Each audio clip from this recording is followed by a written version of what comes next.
জীবনে বা দৈনন্দিন সব ক্ষেত্রে কিভাবে কতটুকু গুরুত্ব বহন করে সেই বিষয়গুলো নিয়ে আসলে আলোচনা হচ্ছে। যেমন CO bond CH2 4 bond CO NH bond CH2 6 bond NH bond. এটি হচ্ছে আমাদের নাইলন 6:6, এটা একটা সংশ্লেষণিক তন্তু। আচ্ছা, এই ছিল আমাদের গৃহ সামগ্রীতে জৈব যৌগের গুরুত্ব। এরপরে ঔষধ শিল্পে জৈব যৌগের যে গুরুত্ব সেটি নিয়ে আমরা আলোচনা করব। ঔষধ শিল্পে অর্থাৎ আমরা অসুস্থ হলে যে ওষুধগুলো আমরা সেবন করি সেই ওষুধগুলোতে আমাদের জৈব যৌগের গুরুত্বটা কতটুকু রয়েছে সেটি নিয়ে আমরা আলোচনা করি। আমাদের অতি পরিচিত একটি ওষুধের নাম, যেটা আমরা কম বেশি সকলে জানি, সেটি হচ্ছে প্যারাসিটামল। যা কি কারণে ব্যবহৃত হয়? থেকে সাধারণত জ্বর, গা পা ব্যথা, মাথা ব্যথা এই ধরনের চিকিৎসায় এই ঔষধগুলো ব্যবহার করা হয়ে থাকে। দেখো, তোমাদের একটা কথা আমি এখানে বলে নিই। এই ঔষধ শিল্পে জৈব যৌগের যে গুরুত্ব, সাধারণত আমরা এর সুবিধাগুলো বা এই ওষুধগুলো কি কাজে ব্যবহার করা হয়ে থাকে সেগুলো নিয়ে আলোচনা করব।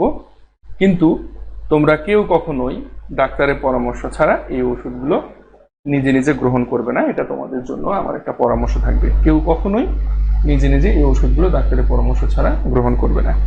আমাদের এখানে কেমিস্ট্রিতে যেই ওষুধগুলোর কথা বলা হচ্ছে, এখানে শুধুমাত্র এটা একটা অ্যাপ্লিকেশন সাইট, আমি বলবো যে একটা প্রয়োগ ক্ষেত্র নিয়ে আলোচনা করা হয়েছে, কিন্তু আমরা কখনোই সেটা সরাসরি নিজে ডাক্তারের পরামর্শ ছাড়া আমরা গ্রহণ করব না। তো প্যারাসিটামল আমরা ইতিপূর্বে পড়ে এসেছি। প্যারাসিটামল NaCO3 নিচে OH, এটি হচ্ছে আমাদের প্যারাসিটামল, যেটি সাধারণত জ্বর, মাথা ব্যথা, গা ব্যথা, পা ব্যথা এগুলোর জন্য ব্যবহার করা হয়ে থাকে। এরপরে রয়েছে আমাদের অ্যাসপিরিন।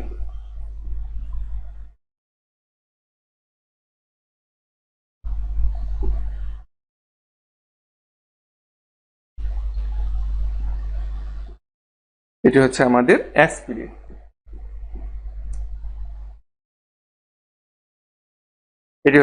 অ্যাসপিরিন। এটিও সাধারণত জ্বরে প্রয়োগ করা হয়ে থাকে বা মাথা ব্যথার ক্ষেত্রে প্রয়োগ করা হয়ে থাকে।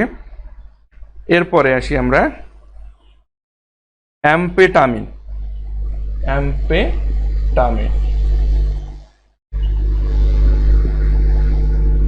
CH2 CH3 বন্ড NH2, এটার নাম হচ্ছে অ্যাম্পেটামিন। এটা বল কারক হিসেবে ব্যবহার করা হয়, বল বৃদ্ধি কারক হিসেবে ব্যবহার করা হয়। এরপরে আরো অনেক রয়েছে, আসলে এগুলো বলে শেষ করা যাবে না, অনেক রয়েছে। তার মধ্যে মোস্ট ইম্পর্টেন্ট বলতে আমি এটা বলতে যাচ্ছি যে সাধারণত সচরাচর আমরা যেগুলোর সাথে পরিচিত, যেগুলো আমাদের প্রাত্যহিক জীবনে সচরাচরই আমরা প্রয়োগ করে থাকি বা সচরাচরই এই ওষুধগুলোর ব্যবহার করে থাকি, সেগুলো নিয়ে আমরা মোটামুটি আলোচনা করছি। আর এরপরে যদি আমরা আসি নেক্সট, একটু মিশিয়ে দিই।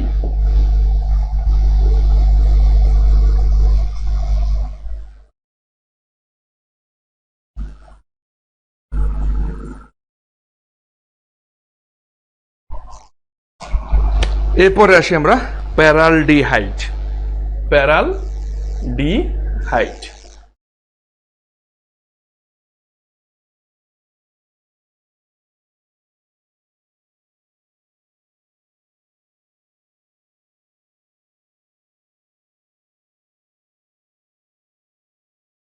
আচ্ছা, এটা হচ্ছে আমাদের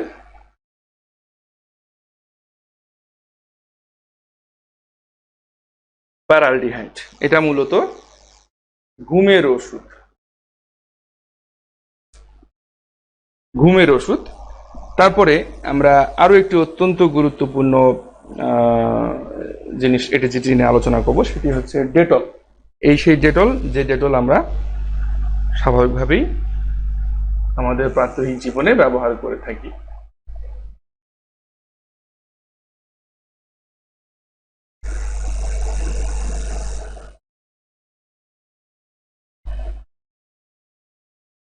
এটি হচ্ছে আমাদের ডেটল, যেটি জীবাণুনাশক।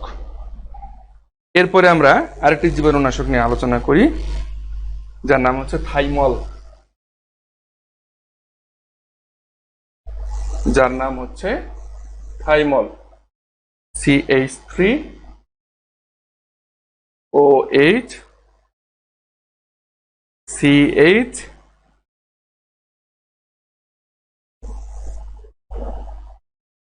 CH3, এটার নাম হচ্ছে থাইমল। এটিও আমাদের জীবাণুনাশক। এরপরে আমরা মেন্থল। এই মেন্থলকেও কিন্তু আমরা কম বেশি সকলেই জানি, যে মেন্থল সাধারণত আমাদের সর্দি কাশি হলে আমরা এই মেন্থলটাকে ব্যবহার করে থাকি। হালকা কুসুম গরম পানিতে এই মেন্থলটা দিয়ে আমরা কি করি, নাকে মুখে টানি, যার কারণে আমাদের সর্দি এবং কাশির ক্ষেত্রে অনেকটা উপকার পাই আমরা। OH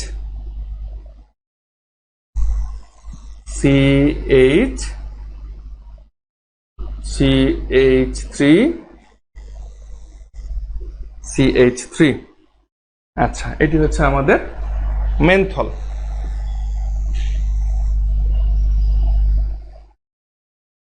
এটি হচ্ছে আমাদের মেন্থল।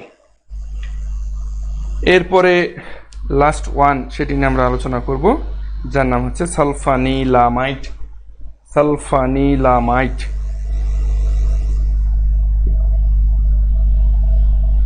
HNSO2N, এর নাম হচ্ছে সালফানিলামাইড।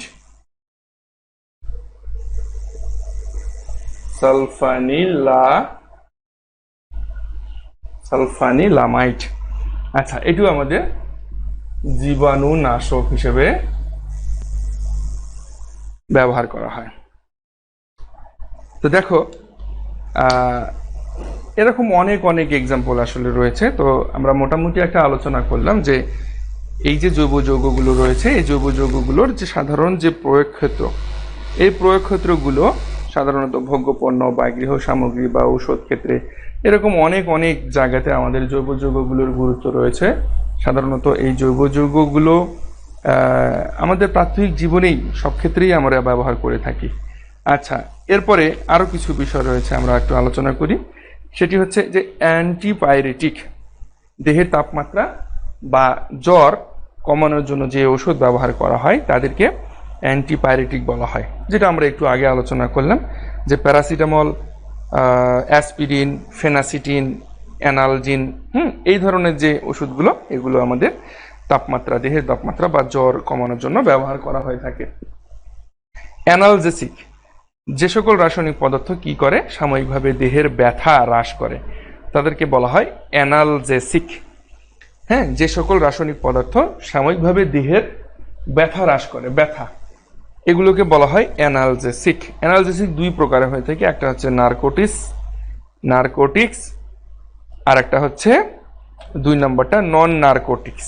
তো নারকোটিক্সটা কি, যে সকল ঔষধ সেবনে ঘুম পায় এবং অচেতনভাবে হয় তাদেরকে নারকোটিক্স বলা হয়ে থাকে, যেমন মরফিন, কোডেইন, হ্যাঁ, মরফিন ডাইঅ্যাসিটেট, যেটাকে হিরোইন বলা হয়।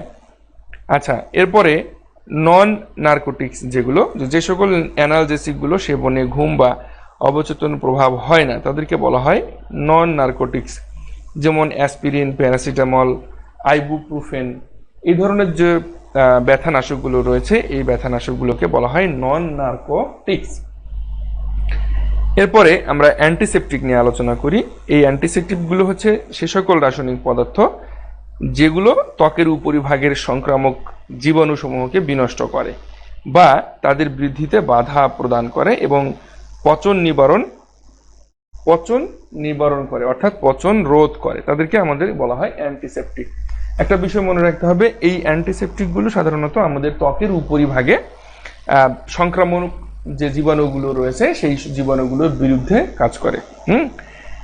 আর এই অ্যান্টিসেপটিক গুলো সাধারণত এই জীবাণু ধ্বংস করে থাকে এবং অ্যান্টিসেপটিক গুলো দেহের টিস্যুর সাধারণত কোনো ক্ষতি করে না। এই জন্য শরীরের বাইরে যে কাটা, শরীরের বাইরে যে ক্ষত বা ঘা, এর জায়গায় আমরা ক্রিম হিসেবে এই অ্যান্টিসেপটিক গুলোকেও ইউজ করতে পারি। আর সাধারণ অ্যান্টিসেপটিক হিসেবে তোমরা সকলে জানো যে সাধারণ অ্যান্টিসেপটিক হিসেবে ব্যবহার করা হয় ডেটল, স্যাভলন, এই ধরনের যে অ্যান্টিসেপটিক গুলো রয়েছে সেগুলো আমরা সচরাচর সাধারণভাবে ব্যবহার করে থাকি। আমরা শরীরের ত্বকের উপরি অংশেও কেটে গেলে, পুড়ে গেলে আমরা এগুলো ব্যবহার করে থাকি, বা যে কোনো ভাবে ক্ষত হলে আমরা অ্যান্টিসেপটিক গুলো ব্যবহার করে থাকি। তারপরে প্রাত্যহিক জীবনেও আমরা ব্যবহার করি, যেমন বাসা বাড়ি পরিষ্কার পরিচ্ছন্ন, ঘর মোছা, তারপরে কাপড় চোপড় জীবাণু নাশক হিসেবে জীবাণু রোধ করার জন্য আমরা ডেটল, স্যাভলন এগুলো ব্যবহার করে থাকি। এগুলো যে লিকুইডটা সেটা আমরা ব্যবহার করে থাকি। আর শরীরের বিভিন্ন কাটা, ক্ষত, ঘা এই জায়গাগুলোতে আমরা ক্রিম হিসেবে ব্যবহার করে থাকি এই অ্যান্টিসেপটিক গুলো। যেমন আমরা ফুরাসিন একটা নাম বলতে পারি, আর সোক্রামাইসিন একটা নাম বলতে পারি, এছাড়াও আরো অনেকগুলো রয়েছে। আচ্ছা, এরপরে ডিসইনফেক্টেন্ট এটাও এক ধরনের কিন্তু জীবাণুনাশক। যে সকল রাসায়নিক পদার্থ জড় পদার্থের উপর ব্যবহার করলে ক্ষতিকর জীবাণুকে ধ্বংস করে তাদেরকে বলা হয় ডিসইনফেক্টেন্ট। জড় পদার্থের উপর ব্যবহার, এটি মানবদেহের টিস্যুর জন্য ক্ষতিকর। অর্থাৎ এই ডিসইনফেক্টেন্ট গুলো আমাদের মানবদেহের শরীরে যদি লাগে, কোনোভাবে স্পর্শে আসে, তাহলে আমাদের টিস্যুগুলো এই ডিসইনফেক্টেন্ট দ্বারা ক্ষতিগ্রস্ত হয়। কিন্তু জড় পদার্থের উপরে এই ডিসইনফেক্টেন্ট ইউজ করলে সেগুলো আমরা সেই জড় পদার্থের যে জীবাণুগুলো সেগুলো ধ্বংস করার জন্য আমরা ডিসইনফেক্টেন্ট ব্যবহার করে থাকি। তাহলে অ্যান্টিসেপটিক এবং ডিসইনফেক্টেন্ট এই দুটোর পার্থক্য, সাধারণ যে পার্থক্য, সেই সাধারণ পার্থক্যটা সম্পর্কে আমরা জানলাম। এখন এই যে ডিসইনফেক্টেন্ট গুলো, এগুলো মানবদেহের টিস্যুর জন্য ক্ষতিকর। এজন্য এই ডিসইনফেক্টেন্ট গুলো জড় পদার্থকে জীবাণুমুক্ত করতে ব্যবহার করা হয়। যেমন নালা নর্দমা, ঘরের মেঝে, বাথরুম, এগুলোতে সাধারণত জীবাণুমুক্ত করার জন্য ডিসইনফেক্টেন্ট আমরা হিসেবে ফেনল ব্যবহার করে থাকি। ডিসইনফেক্টেন্ট হিসেবে কি ব্যবহার করে থাকি? ফেনল। ঠিক আছে, তো এই ছিল মোটামুটি আমাদের আজকের ক্লাস।